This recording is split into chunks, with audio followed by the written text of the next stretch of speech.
एक बार फिर से स्वागत है आपका। हम चर्चा कर रहे हैं कि बम्पर मतदान के मतलब क्या है। क्या बीजेपी और नरेंद्र मोदी के पक्ष में लोगों ने जो लहर की बात की जा रही थी वो लहर है, या ये कांग्रेस पे जनता का कहर है? क्या है? देखिए, मैं बड़ा स्पष्ट हूँ और मेरा जो अभी जो ये बात कर रहे थे कि मीडिया के बारे में आरोप लगा रहे थे, मैं ही वो पत्रकार हूँ जिसने उन 2004 में हम अडवाणी जी के साथ हर हफ्ते जाते थे। मैं होम मिनिस्ट्री भी कवर करता था, लेकिन सबसे पहले मैंने ही लिखना शुरू किया था जब देखा, जब 6 महीने पहले प्रीपोन किए कि एनडीए के आने की संभावना नहीं है, और शायद आपका भी चैनल था। तो ये मीडिया पर आउटराइटली स्वीपिंग कमेंट करना मुझे लगता है उचित नहीं है। आम आदमी पार्टी वो तो देखिए, राजनेता को जो सूट करता है वही बोलते हैं। वो आम आदमी पार्टी के नेता हैं प्रोफेसर पासा साहब। देश की जनता भी आकलन कर रही है, बातों से मीडिया के रोल का आकलन देश की जनता भी कर रही है।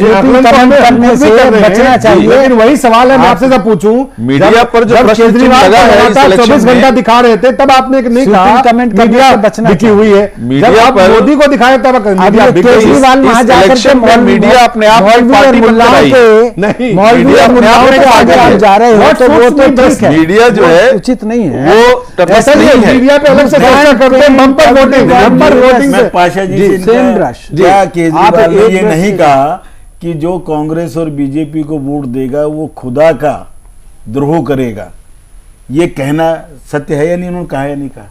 उस पार्टी के नेता हैं और बाई चांस इस्लाम को भी मानते हैं। मैं देखिए, ये कहकर इस देश को पोलराइजेशन की बात करना, इस देश को बात करना, केजरीवाल जो अपने आप को महात्मा गांधी का अवतार, पोलराइजेशन किस बुनियाद पर? उसने क्या कहा? भ्रष्टाचार के खिलाफ, करप्शन के खिलाफ, भ्रष्टाचार के खिलाफ, जुल्म के खिलाफ लड़ना जो है वो हर आदमी का धर्म कहता है। भ्रष्टाचार के खिलाफ, जुल्म के खिलाफ लड़िए। इस देश में निराशा जो आपसे जो चर्चा में कर रहा था कि देश के सामने जब चुनाव में लोग जाते हैं, मतदान करने जाते हैं, स्वाभाविक है वो मत बना के जाते हैं कि उनको किसके पक्ष में और किसके विरोध सरकार बनाने के लिए जाते हैं। और वहां पे वो सरकार बनाने की बात हो रही है कि 16 तारीख को जब चुनाव परिणाम आएंगे तो किसकी सरकार बनेगी। जनता आज किसके लिए मतदान कर रहा है? तो उस नजरिए से अगर आप देखिए ना पिछले विधानसभा चुनावों का इतिहास। उत्तर प्रदेश में 2011 में पश्चिम बंगाल से शुरू कीजिए, होता है 3/4 majority to TMC. Uttar Pradesh 2012 में आई है clear majority to Mulayam Singh Yadav. Karnataka में आई है clear majority to Congress. Uttarakhand में आई चारा देश, फिर भी थोड़ा उल्टा पलटा रहा, टफ रहा, और जाइए, लेकिन एक मेजोरिटी तो दी ना। इट इज कांग्रेस पार्टी को ये देखिए, राज्यों की बात आप कर रहे हैं, वहां पे क्लियर मेजोरिटी वाली सरकारें थी पहले। देश का जो चुनाव, वामपंथ की भी क्लियर मेजोरिटी थी पहले, उसके बाद भी क्लियर देना लोगों। मायावती की क्लियर मेजोरिटी थी। मायावती क्लियर मेजोरिटी एक बार रही है, बस एक बार रही है। 205 सीटें आई थी उनकी, एक बार रही है। पाशा जी, अब देश का आदमी इतना समझदार है, मेरा सरकार बनाने के लिए मेरा जी ये है, बिल्कुल वोट नेगेटिव वोट नहीं होना चाहिए, लेकिन आप तो नेगेटिव वोट ही हासिल करना चाहते हैं। इस तरह से हर तरह के हथकंडे अपना लिए गए। आपके पास लौट के आते जी, वो इस बात का भी प्रमाण होता है कि लोग जो हैं वो ये गठबंधन की सरकारों के दौर को समाप्त करके एक पक्ष में, एक मजबूत सरकार के हक में अपना फैसला सुना रही है, देने जा रहे हैं। ये इस बात का भी प्रमाण है। इस इलेक्शन में संभव नहीं है जी। ये राजनीति तो चलती रहेगी, यही पूछ रहा हूं मैं। आम आदमी पार्टी की राजनीति तो चलती रहेगी, हर बात में खाने की राजनीति या किसी और पार्टी की राजनीति। सवाल ये है कि जब मतदान करने मतदाता जाएंगे तो स्वाभाविक है वो ये निर्णय करेंगे किसको भेजना है चुन के, जो वह सरकार बनाए। और उनको सरकार मजबूत चाहिए, मजबूर नहीं चाहिए। इतने मूर्ख सरकार नहीं चाहिए। तो ये तो आप मानते हैं इतने मूर्ख नहीं है देश की जनता। 10 साल नहीं चाहेगा देश में एक मजबूर सरकार बने जो कि हर चीज के लिए कह देखिए हमारे गठबंधन की सियासत के कारण हम कई सारे निर्णय नहीं ले पाए। तो क्या इस तरह, और इस समय देश में सबसे ज्यादा मतदाता अगर आप देखें युवा वर्ग के हैं, वो युवा जो decisive leader, decisive mandate, decisive government चाहती है।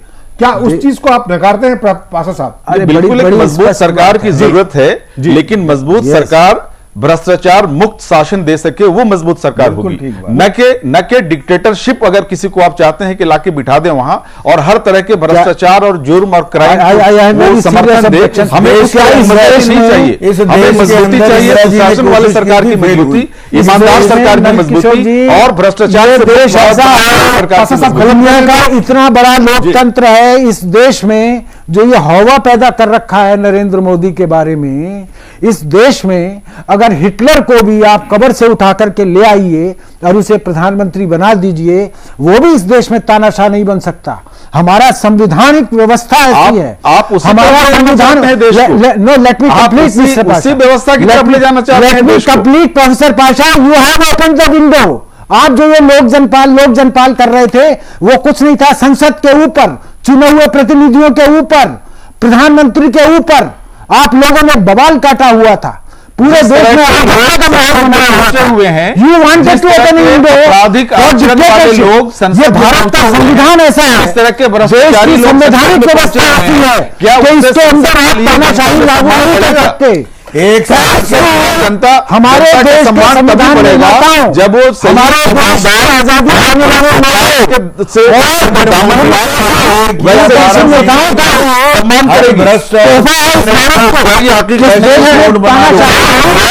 पार्लियामेंट बेईमान है। यू वांटेड टू अंडरमाइन से लेकर के अंडरमाइन पार्लियामेंट, गुंडे पार्लियामेंट के मेंबर्स का सब देख लीजिए, आप कितने ऐसे मेंबर जिनके खिलाफ नहीं करना चाहते। आम आदमी पार्टी के इसलिए आपको इस देश की जनता ने एक तरफ हम लोग बहुत बहस कर चुके हैं। सवाल है मतदाताओं ने जो मतदान किया है, इस मतदान के बाद मतदाता किस सोच से आज देश में मतदान कर रहे हैं। 8वें चरण का मतदान समाप्त हो चुका है और बम्पर वोटिंग जिसे कहा जाता है, जिन शब्द का इस्तेमाल किया जा रहा है कि बम्पर वोटिंग हो रहा है देश में, इस बम्पर वोटिंग से कई संकेत, कई संदेश मिल रहे हैं। एक संकेत बहुत साफ है कि देश बदलाव चाहता है, जिसपे बीजेपी और आम आदमी पार्टी और राकेश कपूर साहब तमाम लोग सहमत हैं। यह भी तय है कि वो भ्रष्ट व्यवस्था से निजात चाहते हैं, उस पर भी सहमति है। इस पे भी सहमति है कि देश को बेरोजगारी, महंगाई, तमाम चीजों से निजात चाहिए। लेकिन सवाल है विकल्प कौन है, ये बड़ा सवाल है। विकल्प जनता स्वयं ढूंढ रही है ना, ढूंढ दिया है तो। विकल्प जनता ने ढूंढा ही है ना। देखिए इस देश की जनता महान है। 300 जगह जाकर नंद किशोर और 1000 जगह 3D से जाकर जी संवाद करने में कामयाब हुआ जी। और उस संवाद के कारण लोगों में एक आशा जगी कि ये व्यक्ति जो 1 साल के अंदर हर भ्रष्ट व्यक्ति को स्पेशल कोर्ट्स बनाकर जेल में भेजने की हिम्मत कहने वाला एक व्यक्ति, पूरे काले धन को स्विट्जरलैंड या बाकी बैंकों से लाकर इस व्यवस्था में वापस लाने की हिम्मत कहने वाला, सुप्रीम कोर्ट ने परसों भी क्या कहा, सरकार डामाडोल चल रही है, ढीली ढाली चल रही है। कल आज सीबीआई को भी कहना पड़ा कि अमित शाह का इशरत जहां के इसमें कोई वो नहीं है लेना देना।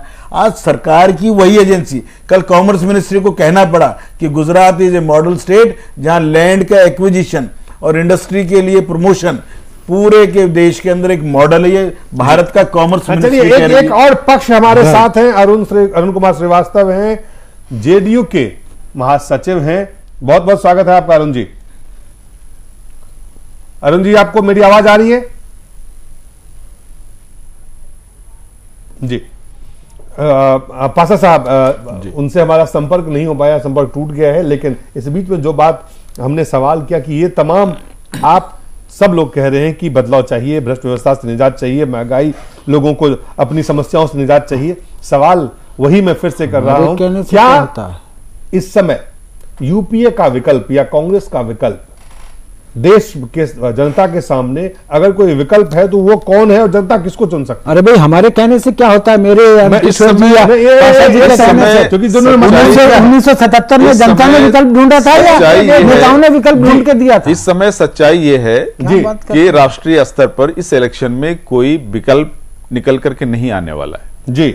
चाहे भाजपा कितना भी ढोल क्यों न पीट ले, जी, जितने पैसे खर्च हुए हैं उसके बेसिस पे आशा कर सकती है भाजपा के हम रिजल्ट्स अच्छे होंगे। लेकिन बीजेपी की आशा की बात नहीं कर रहा हूं मैं आपके विश्लेषण, आपके आकलन की बात कर रहा हूं। फ्रैक्चर्ड पार्लियामेंट होने जा रहा है जी, और इसमें जाहिर है कि फ्रैक्चर्ड पार्लियामेंट की बात कर रहे हैं। अरुण कुमार श्रीवास्तव हमारे साथ हैं, जेडीयू के नेता, बहुत बहुत स्वागत है आपका।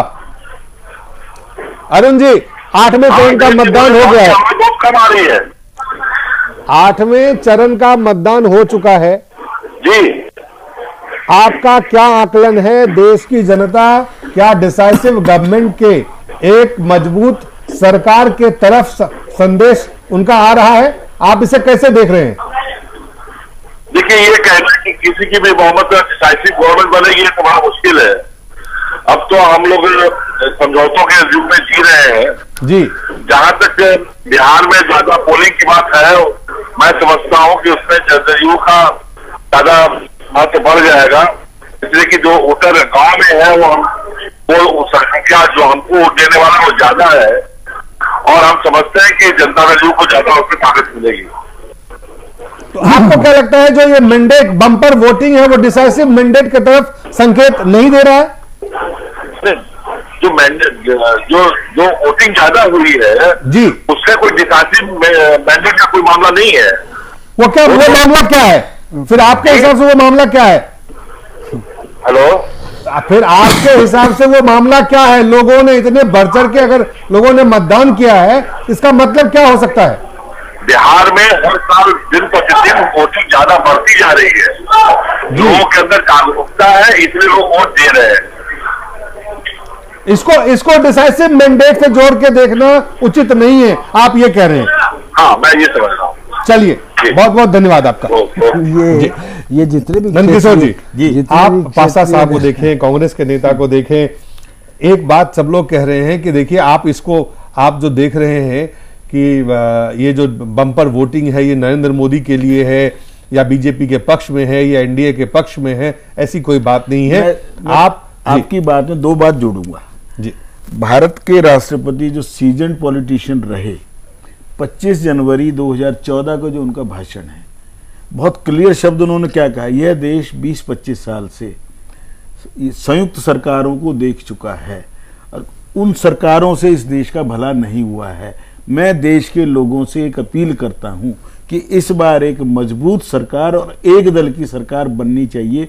इतने क्लियर शब्दों में आज तक शायद ही किसी राष्ट्रपति ने कोई बात कही हो। क्यों कहा? Decisive mandate. वो 50 साल से सारी राजनीति के दर्शक रहे, पार्टिसिपेंट रहे, सब कुछ देखा।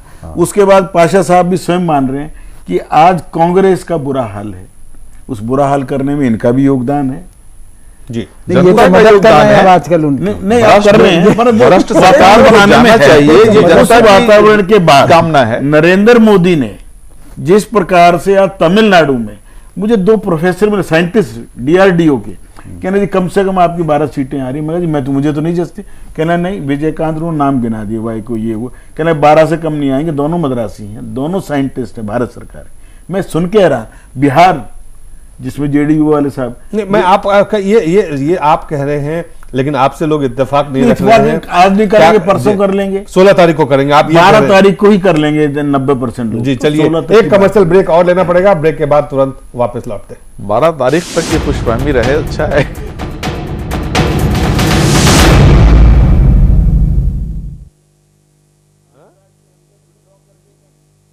आप कह रहे हैं वेव है, पासा साहब कह रहे हैं वेव नहीं है।